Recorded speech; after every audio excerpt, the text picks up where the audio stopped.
Alrighty, hello and welcome to Soul Reaver 2. This is a 2001 action-adventure game published by Eidos Interactive and developed by Crystal Dynamics, though now we are playing a remake by Saber Interactive and Aspyr. I'm very excited to play this. We just finished Soul Reaver 1 last night. We're going to jump straight into Soul Reaver 2. I really dig this Industro Goth 2001 title screen music. So yeah, let's jump into it.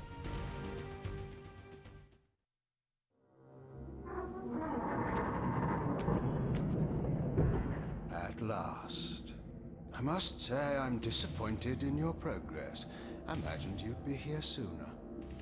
Tell me, did it trouble you to murder your brothers? Did it trouble you when you ordered me into the abyss? Eternity is relentless, Raziel. When I first stole into this chamber centuries ago, I did not fathom the true power of knowledge. To know the future, Raziel. To see its paths and streams tracing out into the infinite. As a man, I could never contain such forbidden truths. But each of us is so much more than we once were. Do you not feel with all your soul how we have become like gods? As such, are we not indivisible? As long as a single one of us stands, we are legion. Our futures are predestined. Mobius foretold mine eons ago. We each play out the parts fate has written for us. Free will is an illusion. I found the tomb of Sarafan Kain. How could you profane a priest by turning him into a vampire? How could I not? One must keep his friends close, Raziel, and his enemies even closer. I like this reimagination of this scene. Who better to serve me than those whose passion transcends all notions of good and evil? The Sarafan were saviors, defending Nosgoth from the corruption that we represent. My eyes are open, Kain. I find no nobility in the unlife you rudely forced on my unwilling corpse. You may have uncovered your past, but you know nothing of it. You think the Sarafan were noble, altruistic?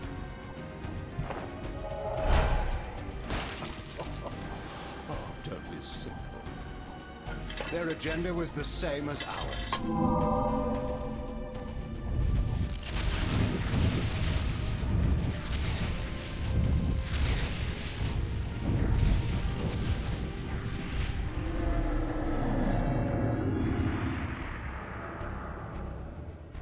You nearly had me, Raziel.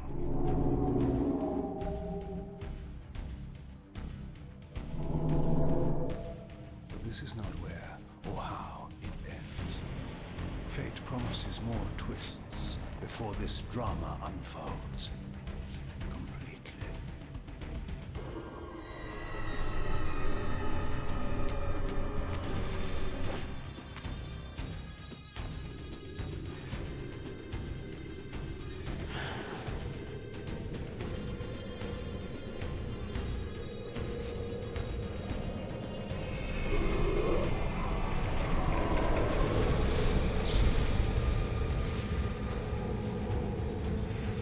That was dope. Raziel, Redeemer and Destroyer, Pawn and Messiah. Welcome, time-span soul. Welcome to your destiny.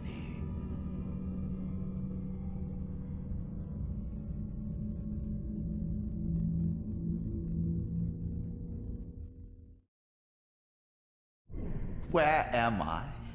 Is the usual question. In your case, when might be more apt. Very well, you old snake. If you'd prefer I use my bare hands... This is completely unexpected. This orb disables our vampire enemies, leaving them helpless and incapacitated. Strangely, it seems to have the same effect on that peculiar weapon of yours. But you must believe me. I mean you no harm. You can drop the benevolent facade, Mobius. I know who and what you are. I should kill you where you stand. Perhaps you should, my boy. But you don't. Are you so certain of that, Mobius? My role as Time Guardian affords me a certain level of omniscience, Raziel. No, you don't kill me. That honor belongs to your maker, Kain, some 30 years from now. Ah, you two are a pair. You're just as fatalistic as he is. Death comes for us all, Raziel. It's just a matter of time. How is it that you know my name? We have never met. On the contrary, Raziel, I know you very well. And it grieves me to see how cruelly Kain has used you.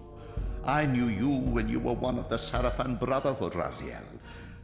We were even close. Oh, please. Fortunately, you need not love me now to be my ally. Are we within the stronghold of the Sarafan priesthood? Yes, but the glorious days of the Sarafan have long since passed, I'm afraid.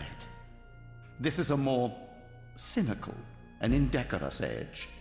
My mercenary army now inhabits this stronghold. We strive to honor the memory of the Sarafan with our own humble crusade. Is this the vampire Vorador?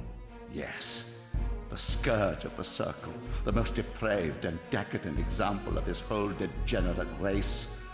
He slaughtered 6 of my fellow Guardians as they cowered defenseless in this room.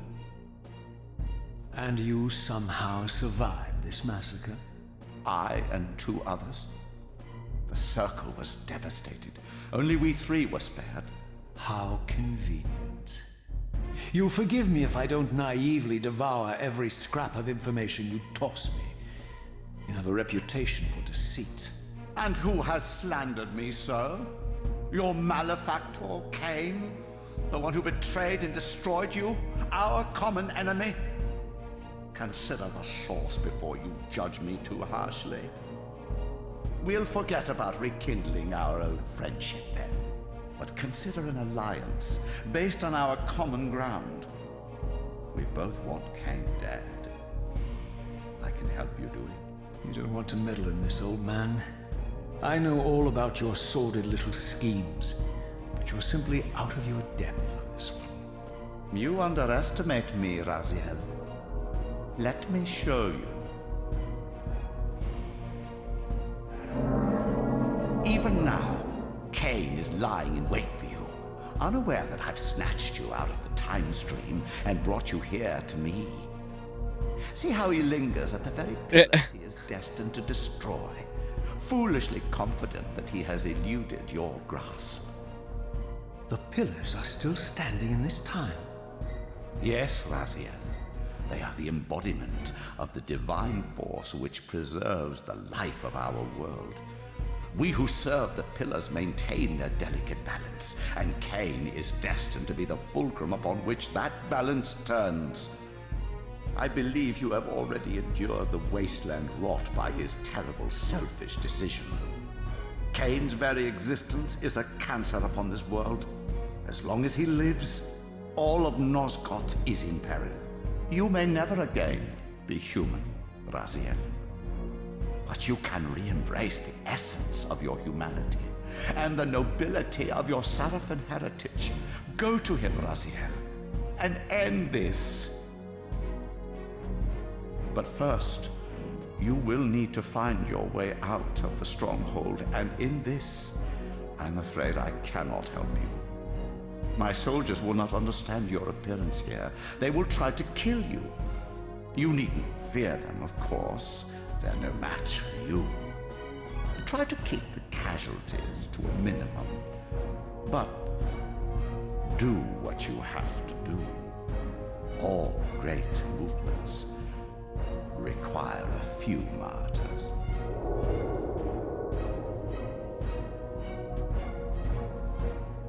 What an asshole. Alone now, I surveyed my surroundings and noticed a second time-streaming chamber. Its entrance identical to the first, but with one distinction. That crystal was significant, but how? I had not yet discovered. Interesting.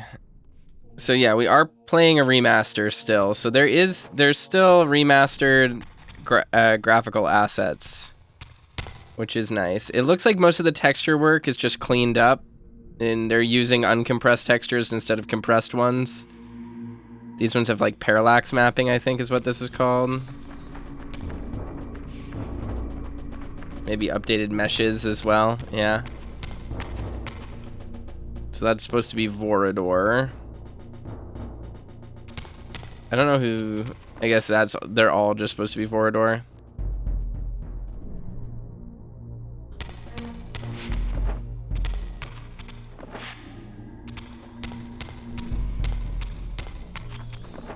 Can't go in there yet.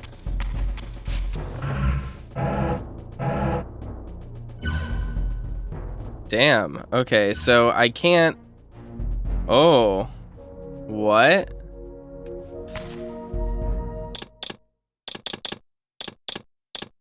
That's a bummer.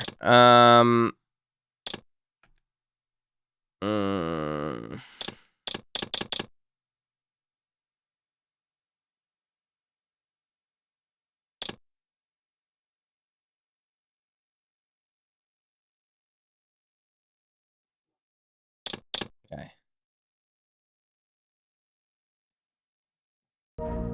There we go. That's better. Health starts at where it ended in the first game. That's a good touch. Yeah, that's kind of cool. I'm having to contend with the new controls. Oh, whoa. Raziel jumps way higher.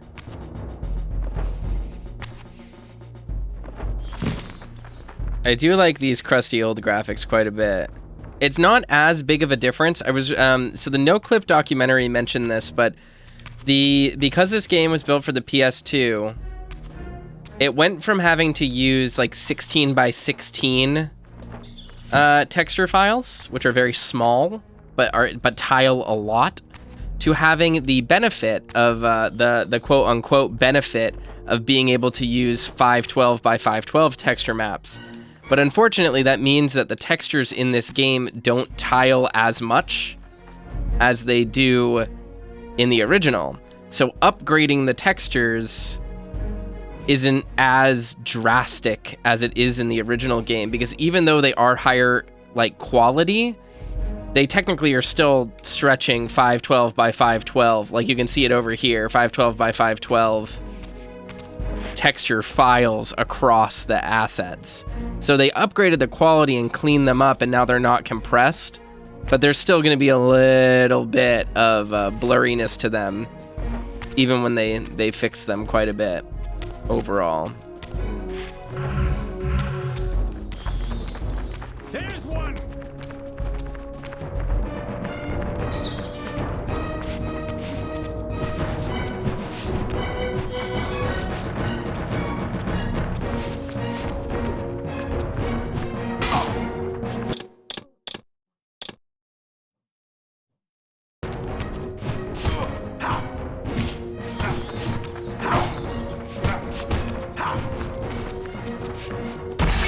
Oh, I have a heavy attack now.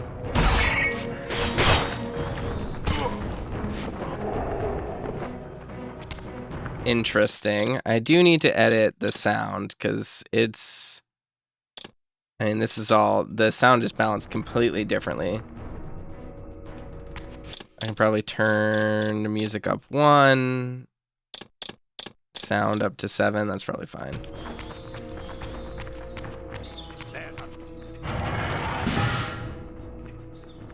Seeing genre roots like this is cool, yeah.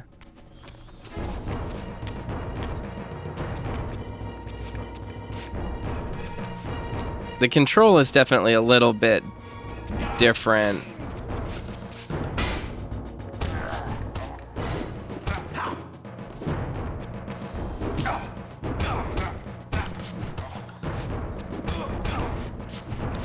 Alright, and we can kill humans easily with our hands.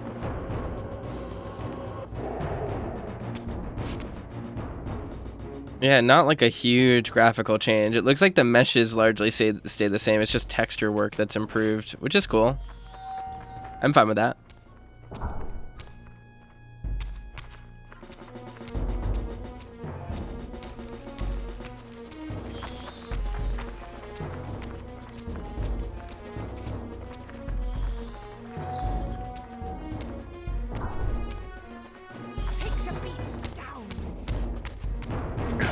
Oh.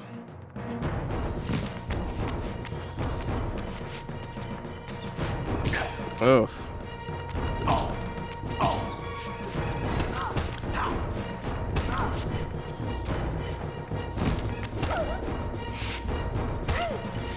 Damn. Ripped her heart right out. And now we can pick up enemy weapons. Okay, that's convenient.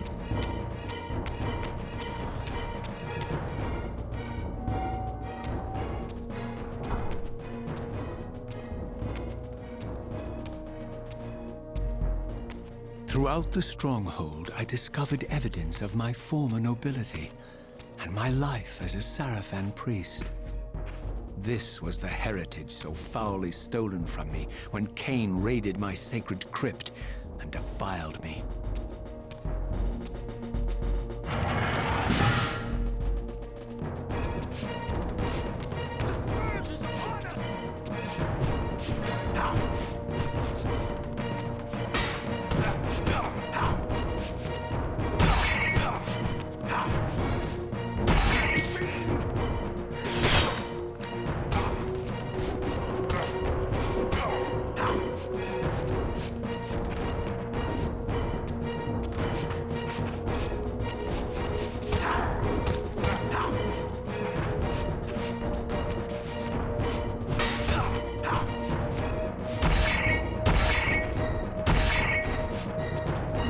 This has just got good range, so it's easy to use to interrupt.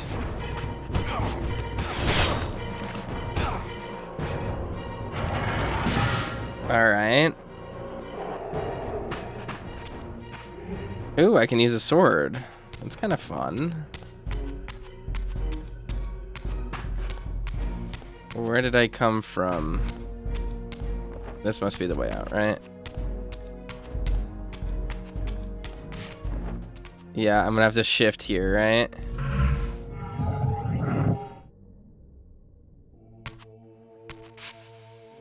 And we have our abilities. We're not getting Metroided. That's sick. Oh, and the spirits we're sucking up are just skulls here. Neat. Soul Reaver's got a little sound effect now.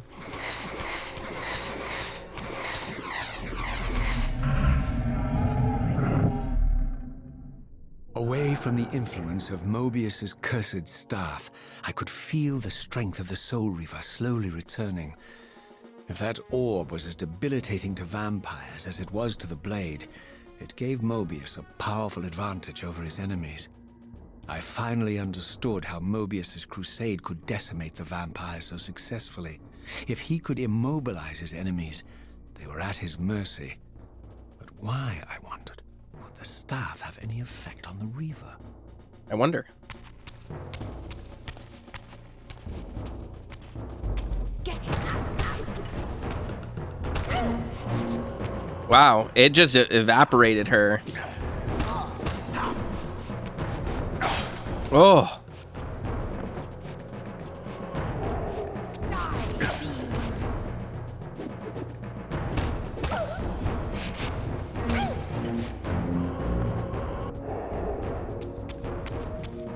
All right, it's gonna take a little while to get good at this combat because it does feel very different. You move, if this makes any sense, you move in really different units than in Soul Reaver 1.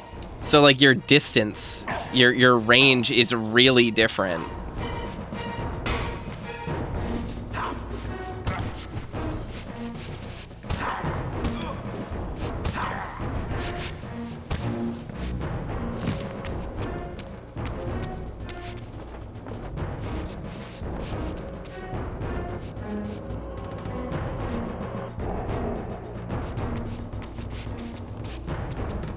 Come on. Yeah, sometimes they get locked. You're in 4 directions, basically. Prepare to die.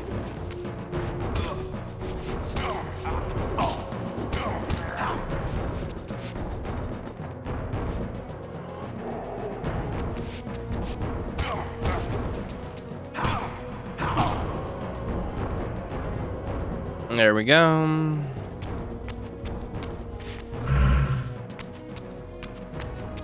Alright, so what do I gotta do now? Just kill all of them?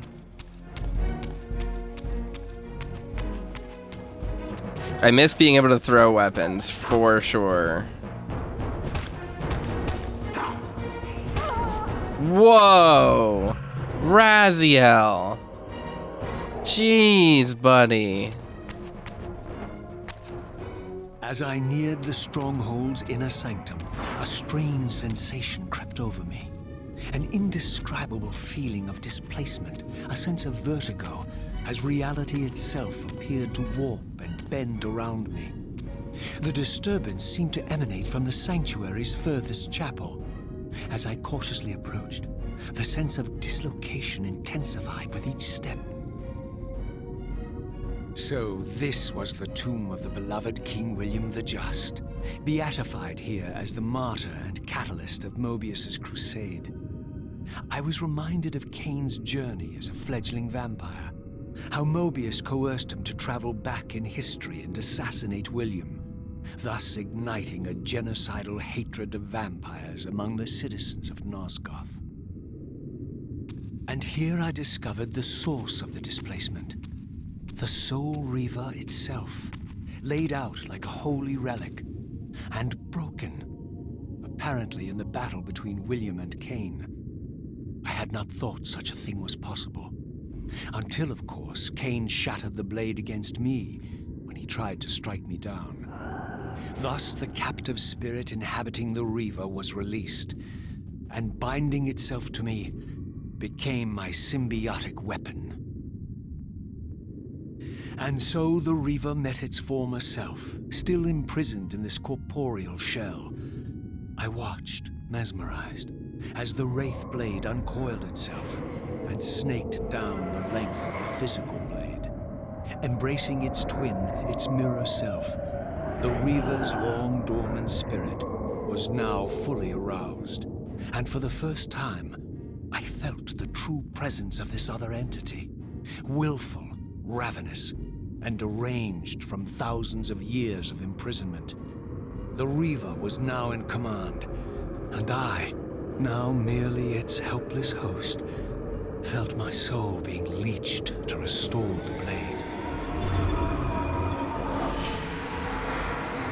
But the Reaver knew better than to destroy its host, and just as I neared the brink of oblivion, the blade released its hold on me. As I recovered, I realized we were now bound together in a fragile alliance. The Reaver no longer merely my symbiotic weapon, but a sentient parasite competing for control. What have you done to me, Mobius? Is this your trap?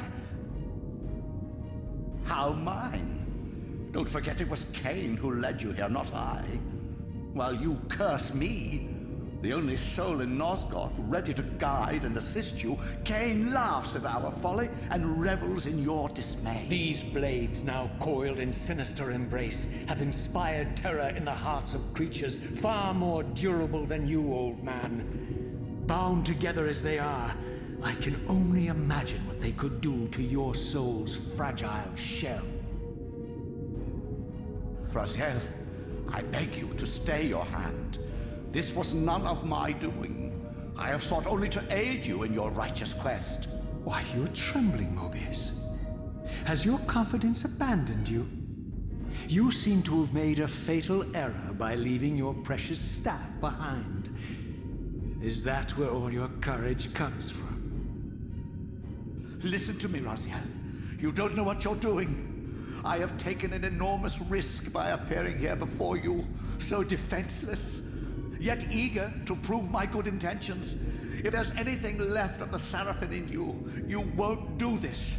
While you threaten me, your true enemy eludes you. Don't concern yourself with Kain, old man. He'll join you in hell soon enough. As you said, death comes for us all. Yes, the Wheel of Fate demands it. What did you say? The Wheel of Fate. The inexorable cycle of death and rebirth to which all men are compelled. We serve the same God, Raziel. To strike me down would be striking God's own attendant. And I don't believe even you would take that risk. I tire of your games, Mobius. Now that I know you fear me, I needn't concern myself with you. Kain is waiting for me. Go then, Raziel.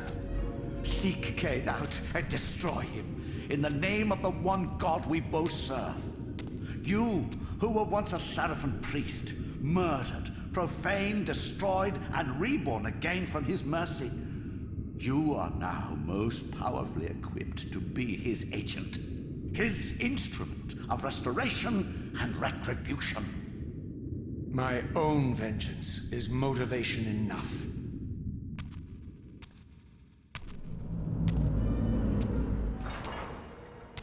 By my soul, you almost had me, my little blue assassin.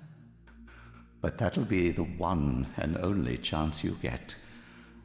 I assure you of that.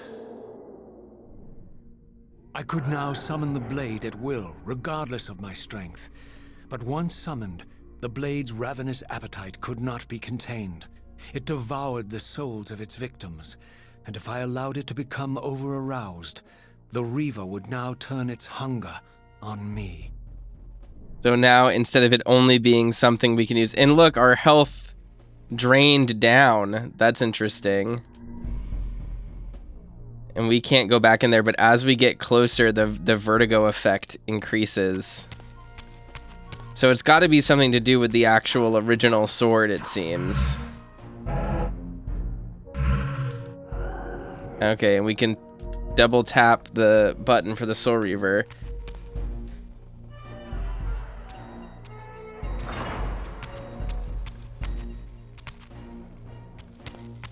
Interesting. So it's an inversion of the first game's mechanic where the Soul Reaver... please, God, let me turn this off. I can't turn it off. I want to turn off the follow cam so bad. It's fine, I say to myself, begging for it to be true. So we can... yeah, we can willfully summon the Soul Reaver and it eats our health instead of only being accessible when we're at full health. That's clever. It's convenient from like a game design perspective to do that because it allows you to meter out resources a little bit better. Oh, so that's a shield break, I guess.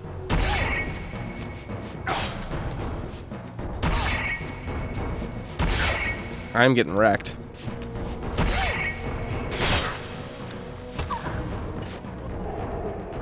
I can always shift and just suck up some souls. The issue is I don't know where to go from here.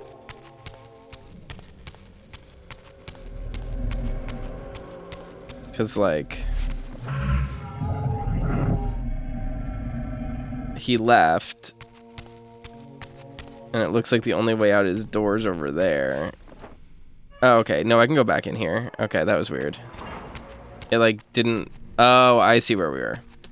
So this was the legendary Janos Ordrin, reputed to have been the most ancient and diabolical vampire to have ever existed.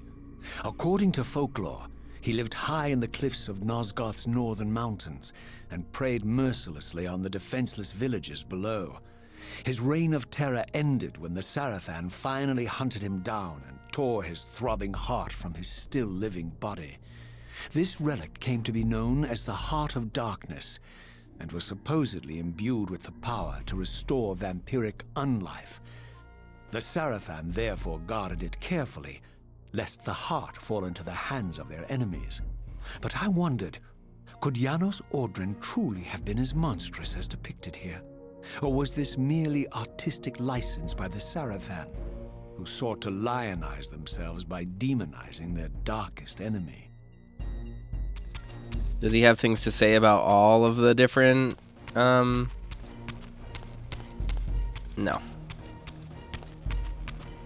He doesn't. Yeah, we can't go in there. It's too sacred. So Mobius said that would be our one chance at killing him, even though he said we weren't going to do it. So does that imply that he was lying and free will does exist? That's a question. Seize him!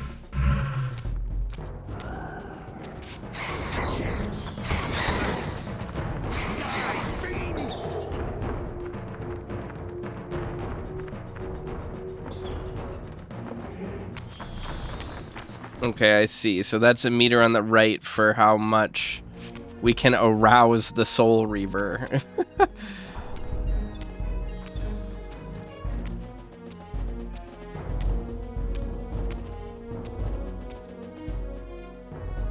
Strange how my history came full circle. This chapel, I realized, was a memorial to my former Sarafan brethren and myself. All of us martyred here, and then so cruelly profaned by Kain when he imposed his gift on our noble corpses. For the first time, I beheld the image of my Sarafan self, memorialized here among my fallen comrades. It tortured me to see how noble and pure I had been, and what a vile phantasm I had become. And a profound sense of injury, of loss and betrayal welled up in me, so overwhelming I could barely contain it. All I wanted at this moment was to find Kain and destroy him.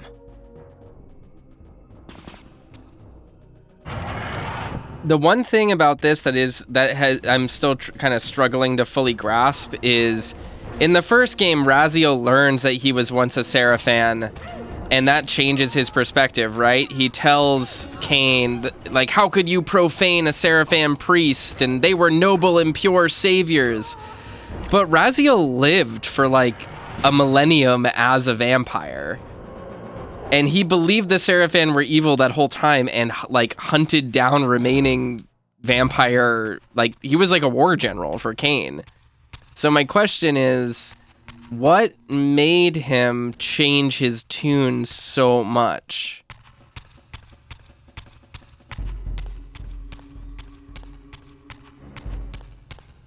That's the door we came in because it was next to Toril or whatever. It's interesting that there's no painting of Raziel, it's a statue. Rahab, the seahorse crest. Here we go, we can go over here. This is a pretty good graphical upgrade from the PS1. Even looking at Raziel's old model, like just looking at the few things in the environment that do change, like this doesn't look bad.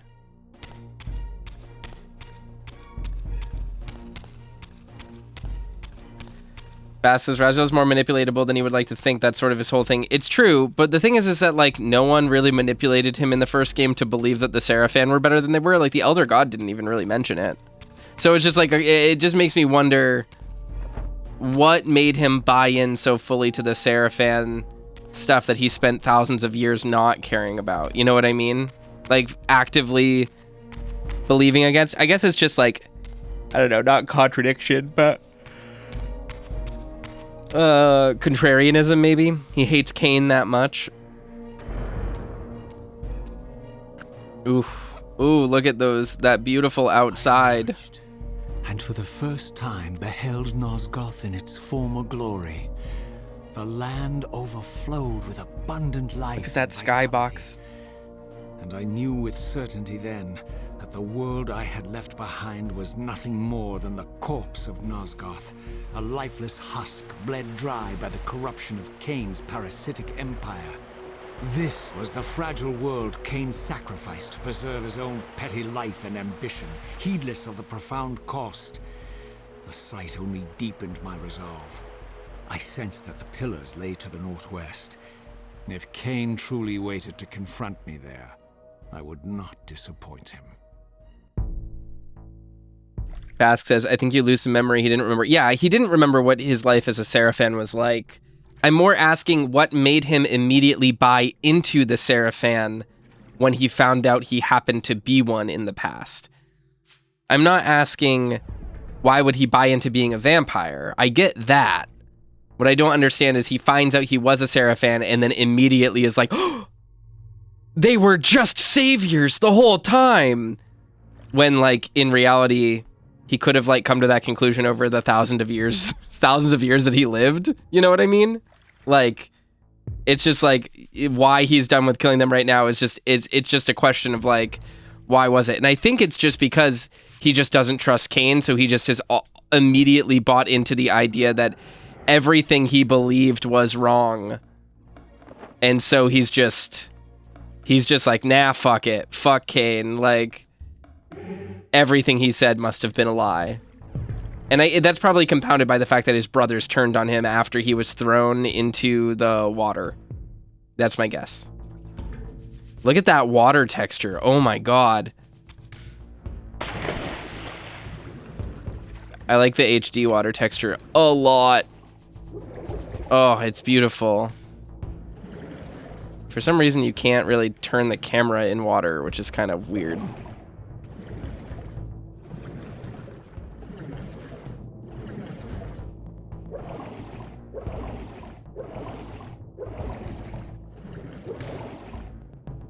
Okay, we can still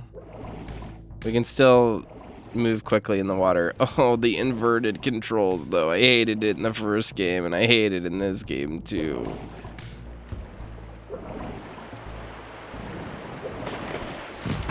I did not yet possess the means to unlock this barrier, but this enigmatic symbol was clearly the key.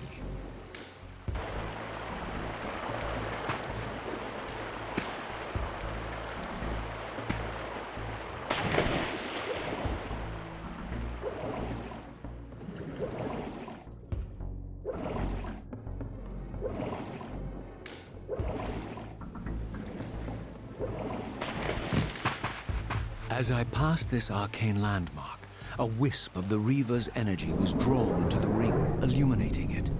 This created a beacon of sorts in the spirit world. If ever I found myself depleted in the spectral realm and my soul tossed on the ethereal winds, these beacons would draw me back to safety and restore me. Okay, so this game has like a checkpointing system, whereas the first game sent you back to the Elder God.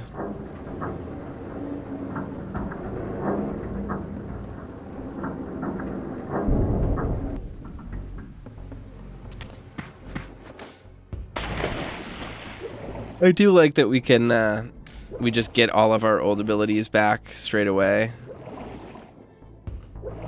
No BS, it just lets us keep playing from where we were. It really does feel like it's just picking up from where the first game ended in that regard, which kind of rules. That's great.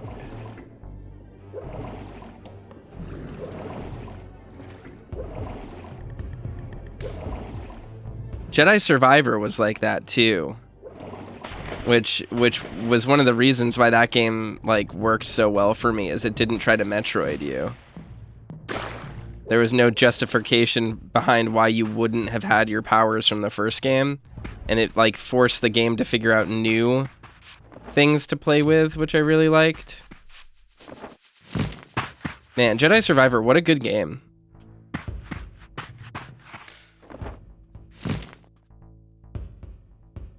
My question is, what the heck are these?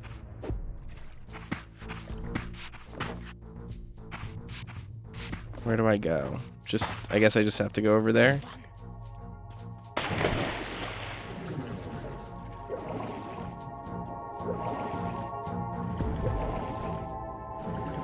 My question is, what time period is this, really, specifically?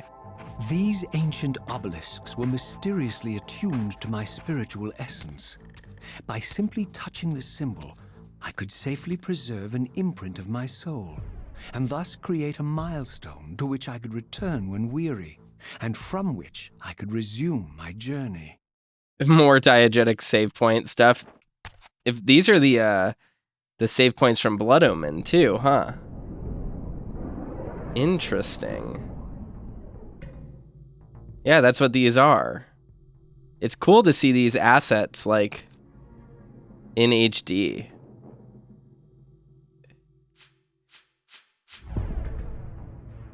Very neat. Ugh.